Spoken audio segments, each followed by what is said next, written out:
Okay, so this is my least favourite thing to do in the world, and I'm somehow going to have to adjust my glasses because the focal length is no longer working for me.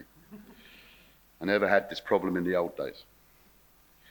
So good morning everyone, and a very warm welcome to the IMEC conference in 2026. It's both a privilege and a responsibility to open this gathering at a time when global shipping is once again operating in an environment of unprecedented complexity, uncertainty, but also expectation and increasingly rapid change. I think someone pinched my idea of using quotes, but I am reminded of the words of Sir Winston Churchill, often. If you don't take change by the hand, it will take you by the throat. Fortunately, ours is an industry that has always embraced change and challenges in equal measure. We do not only change because regulation demands it. In most cases, we change out of choice. We are constantly seeking out new ways to be more efficient, to improve our performance. We trial new ideas, invest in new technologies, and we challenge ourselves to do better. And it's not always for lower cost. That's for the unions to focus upon. It's not the concept of change, but it's the speed and the scale of those changes that is the biggest challenge facing us today. Perhaps it's a sign of my age, but when I started visiting ships back in the mid-80s, you were unlikely to find a computer on board. And aside from RT, VHF, very basic communications, ship-to-shore comms were limited to a telex machine. And it was so expensive that we actually used a special code to limit the word count. For the young people in the room, that's what you do on a text, Very similar in some cases. Even by the mid-90s, mobile phones, they were rare. But today, these luxuries have become a basic essential for life and almost everyone on the planet. I mean, blimey, today we are communicating with our ships. What's it called? Fun? Outlook, email, and what's the other one? Teams. We have Teams calls with our ships. I mean, this is over here.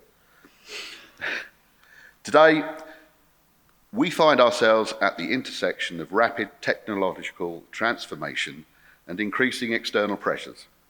Digitalisation, automation, and artificial intelligence, alternative fuels, are fundamentally reshaping how ships are operated and managed. At the same time, geopolitical instability, including the continued conflict in the Middle East, is increasing. Our crews and the vessels being held hostage in the Persian Gulf are a shocking reminder of just how fragile the world is today and how easily our innocent seafarers can be quickly entangled in the politics and find their personal safety put at risk. The world only seems worried about a shortage of oil. And yes, we do worry about that too, but our primary concern is the lives of our people. And it was the same during COVID. However, it is against this backdrop that IMEC's focus this year is both clear and purposeful, putting people at the centre of maritime decision-making. Technology will continue to transform our industry. It will enhance efficiency. It will improve safety, protect the environment, and it will unlock new opportunities. It's all good, but we must be absolutely clear that technology does not replace human judgment, it does not replace experience, it does not replace leadership. Ultimately, it is people who safeguard our ships, our cargoes, and importantly, in human life. And yet, it is those people who are under increasing pressure, struggling to maintain the pace of such change.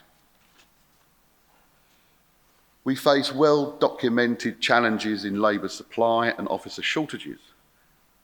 But beyond the numbers and the reports lies something more complex. A growing cognitive and emotional burden on seafarers that we do not talk about so openly.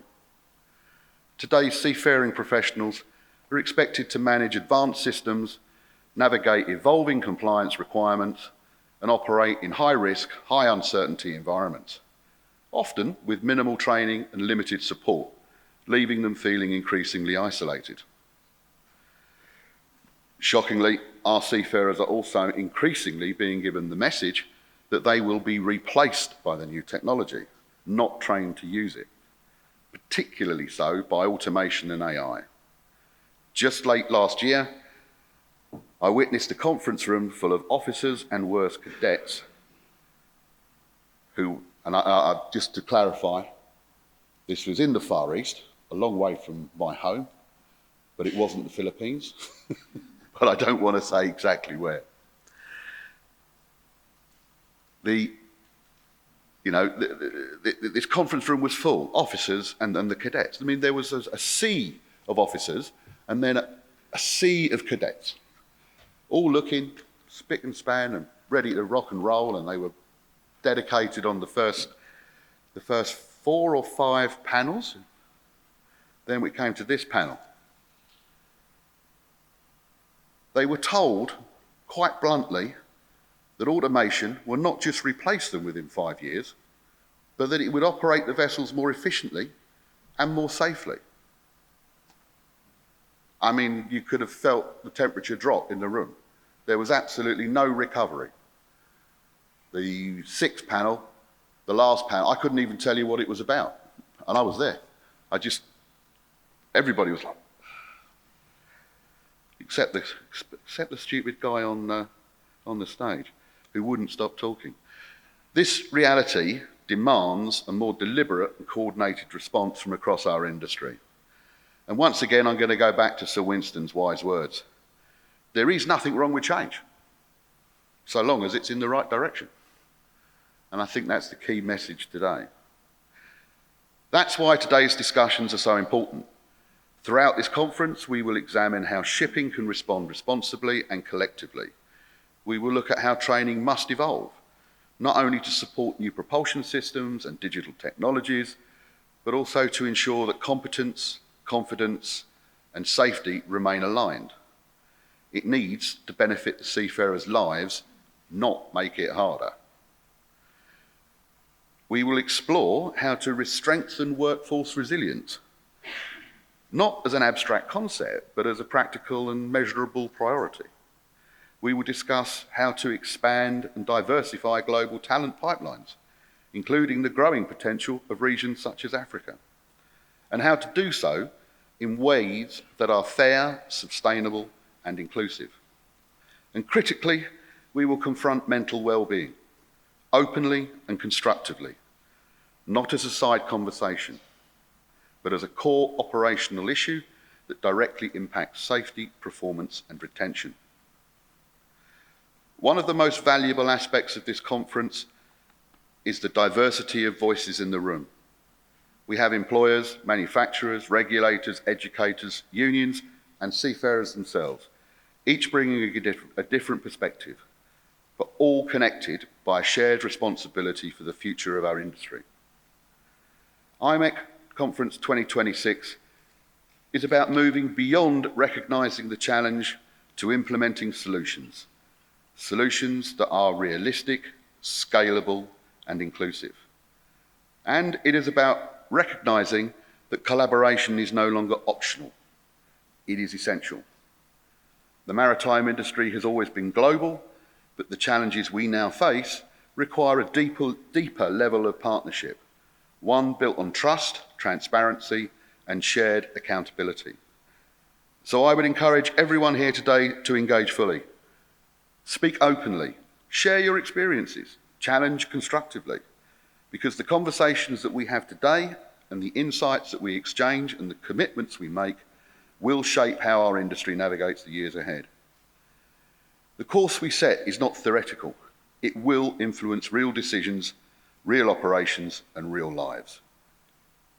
So thank you for being part of that journey. That's it.